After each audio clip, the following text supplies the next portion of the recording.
ಇಂದೇ ಡೌನ್ಲೋಡ್ ಮಾಡಿ ಮತ್ತು ನಿಮ್ಮ ನೆಚ್ಚಿನ ಶೋಗಳನ್ನು ಆನಂದಿಸಿ. ವೇದಿಕೆ ಮೇಲೆ 7 ಜನ ಇದ್ದೀರಿ. ಐ ಥಿಂಕ್ ಮಂಜು, ಕೆಂಪು ಪೂಜೇರಿ, ಯಶವಂತ್, ಅಮೃತ, ನಾಗರಾಜ್, ಭರತ್ ಹಾಸನ್, ಸುಮಂತ್. ಸೊ ಫೈನಲಿ ನಿಮ್ಮ ಜರ್ನಿ ಇವತ್ತು ಕಾಮಿಡಿ ಕಿಲಾಡಿಗಳಲ್ಲಿ ಎಂಡ್ ಆಗ್ತಾ ಇದೆ. ಡೆಫಿನೆಟ್ಲಿ ನಾವೆಲ್ಲರೂ ನಿಮ್ಮನ್ನ ತುಂಬಾ ಮಿಸ್ ಮಾಡ್ಕೋತೀವಿ. ಬಟ್ ಹೊರಡಕ್ಕಿಂತ ಮುಂಚೆ ನೀವೇನು ಹೇಳಕ್ಕೆ ಇಷ್ಟಪಡ್ತೀರಾ ಹೇಳಿ ಮಂಜು. ಇಲ್ಲಿ ತನಕ ಏನಿದ್ದೆ ನನಗೆ ನಿಜವೂ ಖುಷಿ ಇದೆ. ಯಾಕಂದ್ರೆ ಭಗವಂತ ಯಾವ್ದೋ ಮಾದಪ್ಪ ನಮ್ಮ ಸಿದ್ದಪ್ಪಾಜಿ ಮಂಟೇಸ್ವಾಮಿ ಯಾವ್ದೋ ಒಂದು ರೂಪದಲ್ಲಿ ನೀವು ಹೋಗು ಮಗನೇ, ಅಲ್ಲಿ ಹೋಗಿ ಏನೋ ಒಂದು ನಿನ್ನ ಕೈಲಾದ ಕಲಾ ಸೇವೆ ಮಾಡು ಪಪ್ಪ ಅಂತಂತು ನನಗೆ ತುಂಬಾ ಖುಷಿ ಇದೆ ಅಣ್ಣ. ಧನ್ಯವಾದಗಳು ಅಕ್ಕ. ನನಗೆ ಈ ವೇದಿಕೆ ಸಿಕ್ಕಿದ್ದಕ್ಕೆ ನಾ ಭಾಳ ಧನ್ಯದೇನಣ್ಣ. ಈ ಶೋಗೆ ಬರೋಕ್ಕಿಂತ ಮುಂಚೆನೇ ಈ ಶೋ ಅಭಿಮಾನಿ, ಇಲ್ಲಿ ಬಂದು ಕಂಟೆಸ್ಟೆಂಟ್ ಆಗಿದ್ವಿ. ಈ ಶೋ ಆದ ನಂತರ ಅಭಿಮಾನಿ ಆಗಿ ಇರ್ತೀವಿ. ಥ್ಯಾಂಕ್ ಯು ಜಿ ಕನ್ನಡ ಅಂತ ಹೇಳ್ತೀನಣ್ಣ.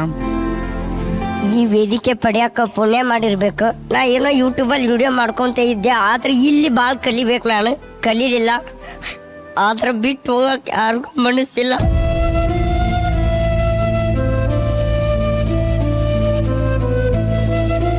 ಅಮೃತ, ಖುಷಿ ಅನಿಸ್ತು ಇಲ್ಲಿ ತನಕ ಬಂದಿದ್ದಕ್ಕೆ. ಎಲ್ಲ ಫ್ಯಾಮಿಲಿ ತರ ಇದ್ವಿ, ಎಲ್ರೂ ಭಾಳ ಮಿಸ್ ಮಾಡ್ಕೋತೀನಿ. I miss you. Nagaraj Tekkatte. ಸ್ಪರ್ಧೆ ಅಂದ್ರ ಮೇಲೆ ಒಬ್ರು ಗೆಲ್ಲೇಬೇಕು ಸರ್. ಉಳಿದವ್ರು ಹೋಗ್ಲೇಬೇಕು. ನಾವು ಹೋಗ್ತಾ ಇದ್ದೀವಿ.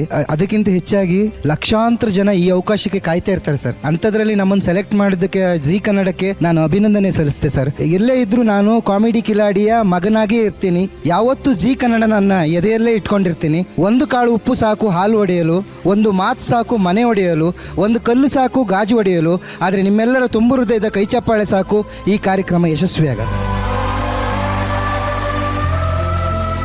ಅವಕಾಶ ಮಾಡಿಕೊಟ್ಟಂತ ಜಿ ಕನ್ನಡ ವಾಹಿನಿಗೆ ತುಂಬ ಧನ್ಯವಾದ ಹೇಳ್ತೀನಿ. ಈ ವೇದಿಕೆಗೆ ಬರಬೇಕು ಅಂತ ಕಡಿಮೆ ಅಂದ್ರೆ ಒಂದು 7-8 ವರ್ಷಗಳಿಂದ ಪ್ರಯತ್ನ ಮಾಡ್ತಿದ್ದೆ. ಫೈನಲಿ ಸೀಸನ್ 5ಗೆ ಅವಕಾಶ ಕೊಟ್ಟಂತ ಜಿ ಕನ್ನಡ ವಾಹಿನಿ ಮತ್ತೆ ಡೈರೆಕ್ಷನ್ ಟೀಮ್ಗೆ ತುಂಬು ಹೃದಯದ ಧನ್ಯವಾದ ಹೇಳ್ತೀನಿ. ಕಡೆಯದಾಗಿ ನಾನು ಜಡ್ಜಸ್ ವೇದಿಕೆ ಮೇಲೆ ಕರೆಯಕ್ಕೆ ಇಷ್ಟಪಡ್ತೀನಿ. ಸೊ ನೀವು ನಮ್ಮ ಜೊತೆ ಇದ್ದಿದ್ದು ಒಂದು ನೆನಪು. ಈ ನೆನಪಿನ ನೀವು ಒಂದು ನೆನಪಿನ ಕಾಣಿಕೆ ಮುಖಾಂತರ ಮನೆಗೆ ಎತ್ಕೊಂಡು ಹೋಗ್ಬೇಕು ಅಂತ ಕೇಳ್ಕೊತೀನಿ. Yes please judges.